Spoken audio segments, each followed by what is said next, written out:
Welcome to a deep dive into EZ.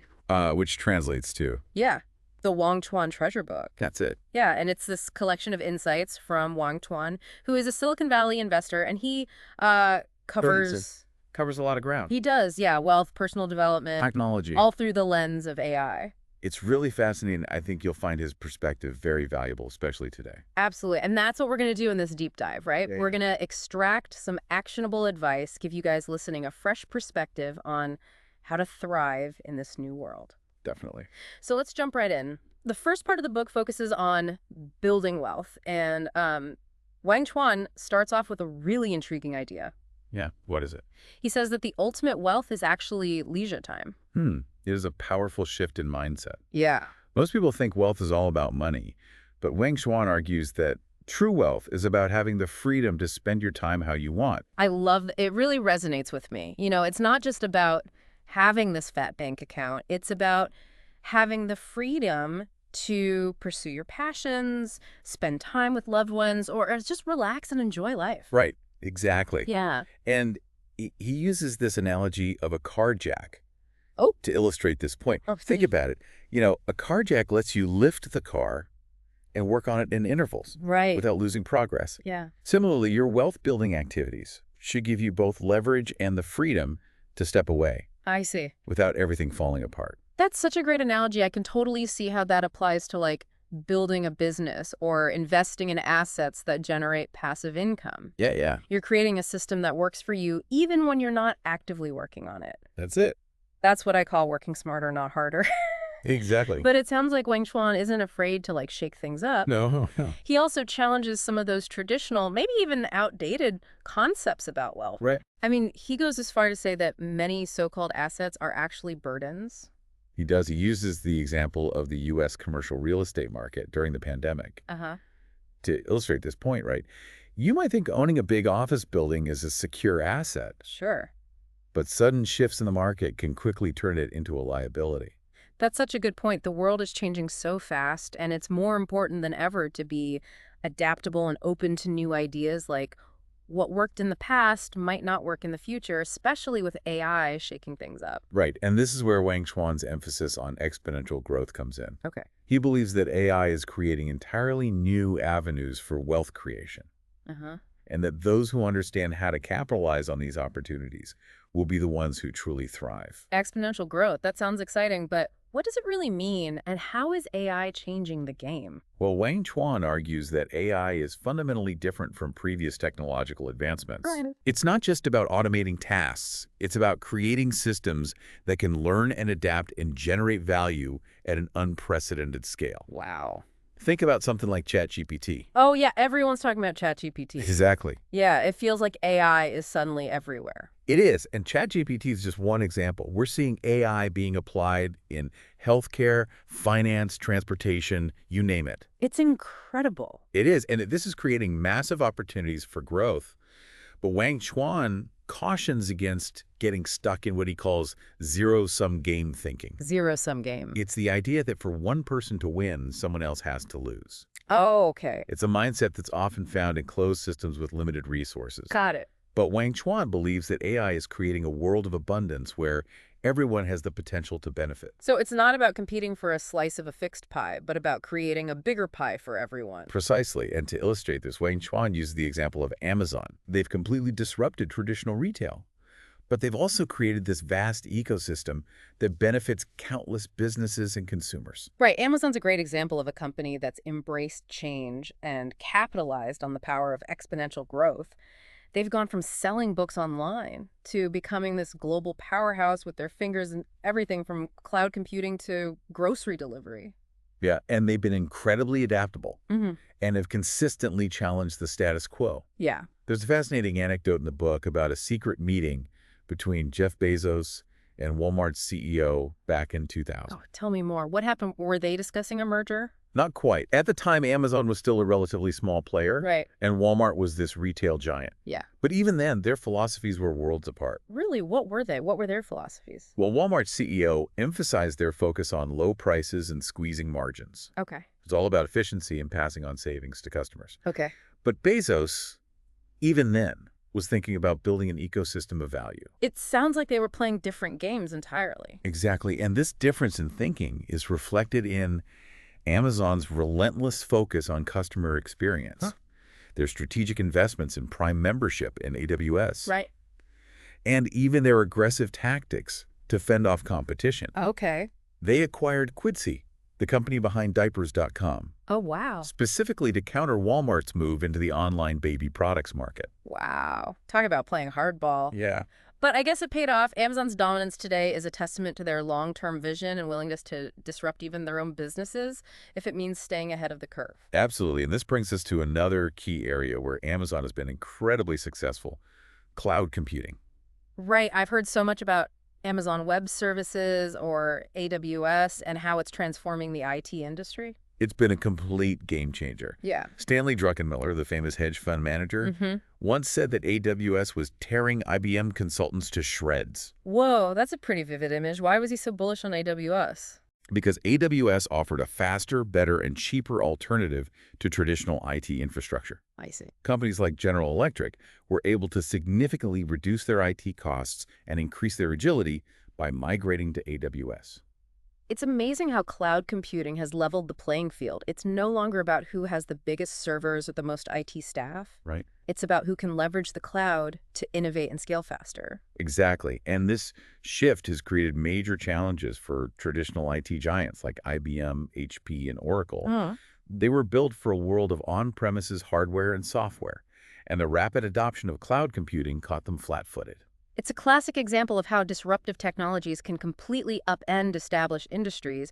It makes you wonder who's next, right? What other industries are ripe for disruption by AI? That's a great question. Yeah. And one that WangChuang spent a considerable amount of time exploring. But before we dive into that, Yeah. I think it's important to understand how Amazon achieved its dominance in cloud computing. Okay, what's the secret sauce? How did they manage to outmaneuver the competition? Well, for starters, they were incredibly aggressive on pricing. Okay. They were willing to undercut their competitors, even if it meant sacrificing short-term profits. It's like they were playing a long game, betting that they could gain market share and build a dominant position over time. Precisely. And this strategy paid off big time, but they didn't stop there. Uh-huh. They also constantly innovated, adding new features and services to AWS at a dizzying pace. It's like they were moving so fast that their competitors couldn't even keep up. Exactly, and they weren't afraid to disrupt even their own partners. What do you mean? For example, they launched Annapurna Labs, a semiconductor chip company that directly competed with Intel, Okay. a key supplier for AWS. Wow, it seems like Amazon is willing to do whatever it takes to win. They are, and their success in cloud computing is a testament to their relentless focus on innovation, Yeah. customer value, and long-term thinking. It's an incredible story, and it definitely makes you think about how AI is going to reshape the business landscape in the years to come. It certainly does, and WangChuang provides some really insightful frameworks for navigating this new world. But I think we should probably save that discussion for part 2 of our deep dive. Sounds good. I'm ready to hear more about how to thrive in this age of AI. Great, there's a lot more to unpack in WangChuang's treasure book. We'll be back with part 2 soon. Awesome. Yeah. All right, let's continue our deep dive into WangChuang's treasure book. Last time we left off talking about Amazon's incredible growth and how they totally dominated cloud computing. Yeah, they really have mastered this idea of disruption and adaptation, haven't they? It's amazing. But Amazon isn't the only tech giant making waves in the AI space. What does WangChuang have to say about Microsoft and their role in the AI revolution? Well, while they are competing in the cloud market with Azure, Right. Microsoft is taking a slightly different approach. Yeah. They're really laser-focused on what WangChuang calls controlling key ecosystems. Okay, I'm intrigued. What does he mean by ecosystems in this context? Think of it like this.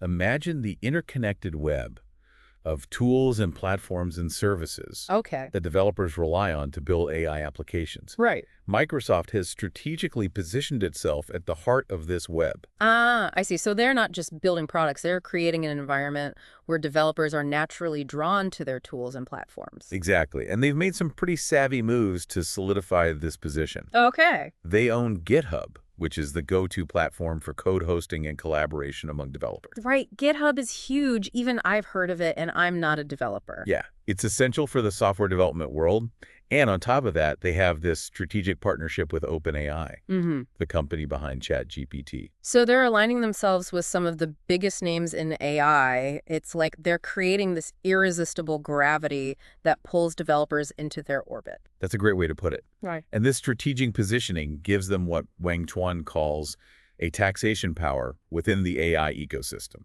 Taxation power. Now that sounds interesting. Break that down for me. What does he mean by that? Well, it's all about being indispensable. Okay. Imagine you're a developer building a cutting-edge AI application. Right. Where are you most likely to host your code? Probably GitHub. Yeah. And if you're incorporating powerful AI models, chances are you're looking at ChatGPT. Uh-huh. And where might you deploy this application to reach the widest audience? A cloud platform like Azure seems like a natural choice, right? Right. So by owning or partnering with these key players, Microsoft is essentially capturing value at every stage of the AI development process. Exactly. They've made themselves so essential to AI developers Yeah. that it gives them a tremendous amount of leverage. Wang Chuan argues that this taxation power is a key indicator of a company's long-term potential in the AI era. I'm starting to see why WangChuang sees Microsoft as such a strong player in the AI space. It's not just about the technology itself, it's about controlling the ecosystem in which that technology thrives. Absolutely. It's a brilliant strategy, and it highlights the importance of thinking beyond individual products and services.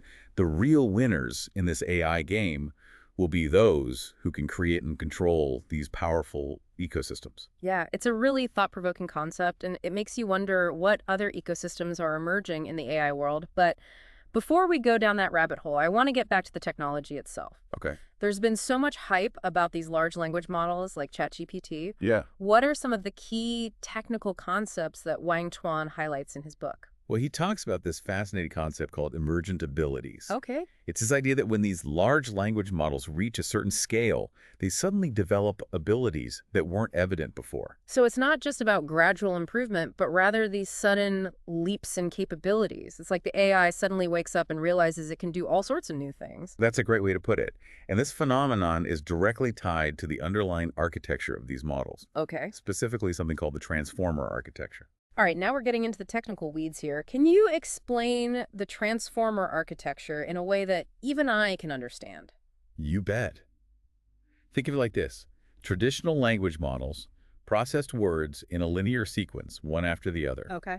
But the transformer architecture allows the model to analyze entire sentences or even paragraphs at once, establishing connections between words that might be far apart. So it's like the AI is able to see the bigger picture and understand the nuances of language in a much deeper way. Exactly. This ability to make connections between distantly related words is what enables these emergent abilities. It allows the AI to understand context, generate creative text formats, translate languages more accurately, Wow. and even answer your questions in an informative way like you see with ChatGPT. That's incredible. So it's this transformer architecture that's really driving the rapid advancement of AI. It's definitely a key factor. Yeah. It's revolutionized the field of natural language processing and opened up a whole new world of possibilities. It makes you wonder what other breakthroughs are just around the corner. It does, and Wang Chuan takes this concept of emergent abilities even further. Oh, does he? Yeah, he suggests that we can apply this principle to our own personal development. Wait, are you saying we should be building our own language models? Huh? Not exactly. But the idea is that we can cultivate our own emergent abilities by strengthening our capacity to connect seemingly disparate ideas and insights. Okay. The more connections we can make between different fields of knowledge, Yeah. the more powerful our thinking becomes. I love that. It's like we can hack our own mental algorithms by constantly expanding our knowledge base and making connections across different domains. Precisely. It's about breaking down those silos in our minds Uh-huh. and seeing the world through a more interconnected lens. Right. And this brings us to one of the most significant examples of emergent abilities in AI, ChatGPT. Yes, ChatGPT is everywhere these days. What does Wang Chuan have to say about its potential impact? He makes a pretty bold prediction. He says, the impact of ChatGPT will be greater than the steam engine, greater than printing, greater than writing, greater than fire. Wow, that's a huge statement. What makes ChatGPT so revolutionary in his view?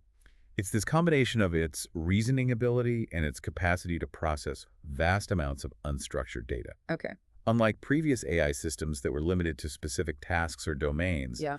ChatGPT can understand and generate human-like text in a wide range of contexts. So it's not just about following instructions, it's about understanding and responding to complex ideas in a nuanced way. It's almost like having a conversation with a really intelligent being. That's a great way to describe it, and this has profound implications for just about every industry and aspect of our You lives. can only imagine we're already seeing people using ChatGPT to write emails, code websites, and even compose music. Yeah. What other areas does WangChuang see ChatGPT disrupting? Well, he talks about the potential for job displacement as AI becomes increasingly capable of performing tasks that were once thought to be exclusive to humans. Yeah, that's a concern a lot of people have. What happens to those whose jobs are automated away? It's a valid concern and one that we need to address as a society. Yeah. Wang Chuan argues that the key to thriving in this new era is to focus on developing skills that complement AI Okay. rather than trying to compete with it. So things like creativity, critical thinking, problem solving, skills that require human ingenuity and intuition. Exactly. Those are the skills that AI is still struggling with, Yeah. and they're the ones that will be most valuable in the years to come. It's like we need to evolve alongside AI, Hmm. focusing on what makes us uniquely human. But how do we prepare for this AI-powered future? Does Wang Chuan offer any specific advice on investing or navigating this new landscape? He does. He reminds us that the goal of investing is ultimately to increase our options and freedom. Okay. He advocates for a long-term perspective, focusing on fundamentals rather than getting caught up in hype cycles. That's solid advice. It's easy to get swept up in the excitement of new technologies, but it's important to remember that not every innovation is a guaranteed winner. Absolutely. And when it comes to AI, he cautions against investing in hardware companies. Hmm. He believes they're particularly vulnerable to price volatility and market downturns. So sticking with those companies that control essential ecosystems and have that taxation power we talked about earlier is a more reliable bet. That's what Wang Chuan suggests. He believes that companies like Microsoft, Okay. with their strong foothold in AI development tools, platforms, and services, are well positioned for long-term growth. It's interesting how his insights on technology and investing are so intertwined. He's not just looking at the latest gadgets. Right. He's analyzing the underlying forces that are shaping the future. He is. He's thinking about the bigger picture, the long-term trends that are creating both challenges and opportunities. And he's not afraid to challenge conventional wisdom or make bold predictions. Yeah. In fact, he even outlines a potential trajectory for an AI bubble, drawing parallels to historical patterns in technological revolutions. Oh, wow. An AI bubble. That sounds a bit scary. Tell me more about what he sees happening. Well, he predicts an initial period of exuberance as investors rush to capitalize on the AI boom. Okay. This will likely be followed by an influx of institutional money, driving valuations even higher. That sounds familiar. We've seen this kind of pattern before with the dot-com bubble and other tech hype cycles. Exactly, and Wang Chuan warns that this period of unsustainable growth will eventually lead to a correction as valuations become detached from reality. So a bit of a roller coaster ride for investors. Potentially, Hmm. but he emphasizes the importance of maintaining a long-term perspective and not getting caught up in the fear of missing out. So ride the wave, but don't forget your life jacket. That's a great analogy. And ultimately, he reminds us that the true winners in this AI revolution will be those who are adaptable, resilient, and constantly learning. It's not just about picking the right stocks. It's about developing the right mindset for a world that's constantly changing. Exactly. It's about embracing lifelong learning, cultivating critical thinking skills, and being open to new ways of thinking and working. This has been incredibly insightful, but there's so much more to uncover in Wang Chuan's treasure book. There is. His final thoughts are all about how to thrive in this era of rapid change and how to harness the power of AI for personal growth and fulfillment. Well, we can't wait to hear those final insights. Let's take a moment to gather our thoughts, and then we'll dive right back into the Wang Chuan treasure book. We're back for the final part of our deep dive into Wang Chuan's treasure book. It's been quite a journey. It has. We've covered so much ground already, from the power of time affluence to the rise of AI ecosystems and these emergent abilities of large language models. Yeah, and in this final segment, Wang Chuan kind of brings it all together, right? Yeah. With some key takeaways and some provocative thoughts. I'm ready. Hit me with that wisdom. Well, one of the things that he emphasizes throughout the book is this need for adaptability in a world that's being transformed by technology, right? Right. He argues that clinging to outdated ideas about wealth, work, or even personal identity can be detrimental in the long run. It's like trying to navigate a bustling metropolis with an ancient map. You might get there eventually, but it's going to be confusing and frustrating. Exactly. We need to update our mental maps to keep pace with the changing landscape. So true. So what's the secret? What's the secret to thriving in this age of AI? Well, he encourages us to, instead of chasing these fleeting short-term gains or getting bogged down in activities that don't really move the needle, he says we should be thinking about how to work smarter, not harder. I like that. Working smarter. That's my approach. He talks about the importance of automation, delegation, and focusing on tasks that have what he calls a high degree of composability. Okay, composability. That sounds intriguing, but what does that mean? It's basically a fancy way of saying that these tasks can be combined and reused in different contexts. They're like building blocks that you can use to create more complex systems or solve a variety of problems. Got it. So it's like building a versatile toolkit. Like you can use that to tackle any challenge that comes your way. Exactly. It's about creating this foundation that can support ongoing growth and expansion rather than constantly reinventing the wheel. Right. So it's not just about individual brilliance, but it's about creating these systems and processes that amplify your efforts. That's it. Okay. He also talks about the importance of creating a personal ecosystem, right? That leverages your strengths and allows you to tap into the collective intelligence of others. Right. It's like building a network of collaborators, mentors, advisors, people who Hmm. can help you Yeah. see your blind spots and push you beyond your comfort zone. He talks about the power of superconnectors, these individuals who can bridge different domains and bring together diverse perspectives. Yeah, I love that it's about recognizing that we don't have all the answers ourselves. Sometimes the most innovative solutions come from those unexpected collaborations. Absolutely. And it's fascinating how these themes of adaptability, efficiency, and connection are woven throughout his insights. It really speaks to his belief that the winners in this era of exponential change will be those who are agile, resourceful, and always open to learning. That's right. He believes that the ability to learn, unlearn, and relearn is paramount in a world where the rules of the game are constantly being rewritten. Yeah, so true. We can't afford to be stuck in our old ways of thinking. We need to be willing to challenge our assumptions, embrace new perspectives, and constantly upgrade our skills. He even suggests that the most successful individuals in this AI era will be those who can cultivate their own emergent abilities. Right. So that ability to connect seemingly disparate ideas and insights, All right. to unlock new levels of creativity and problem solving. I love that. It's like we can all become super connectors in our own right, constantly expanding our mental models and finding innovative solutions. That's the essence of his message. He sees AI not as a threat, Yeah. but as this powerful tool that can augment our capabilities and help us achieve greater heights.